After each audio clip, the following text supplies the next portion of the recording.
జీవితంలో పొరపాటును కూడా ఎప్పుడూ కూడా ఈ ముగ్గురికి సహాయం చేయకండి. అందులో నెంబర్ 1, కృతజ్ఞతా భావం లేనటువంటి వాళ్ళకి, అలాంటి వాళ్ళకి హెల్ప్ చేయడం వల్ల మీకు చేతకాక చేసినట్టు ఉంటుంది, మీకు ఏదో ఎక్కువై చేసినట్టు ఉంటుంది.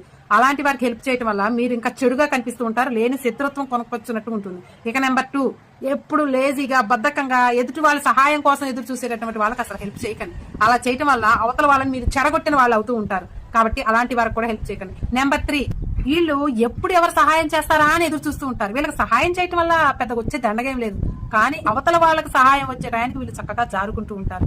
దీనివల్ల ఏంటంటే వాళ్ళకి సహాయం యొక్క విలువ తెలియదని అర్థం. అలాంటి విలువ తెలియని వాళ్ళకి అస్సలు సహాయం చేయకండి. ఇంకో రకం కూడా ఉన్నారండోయ్, ఇతరుల సొమ్ము దోచుకొని దాచుకొని ఉంటుంటారు, మళ్ళీ ఏమెరగనట్టు వాళ్ళనే సహాయం అడుగుతూ ఉంటారు.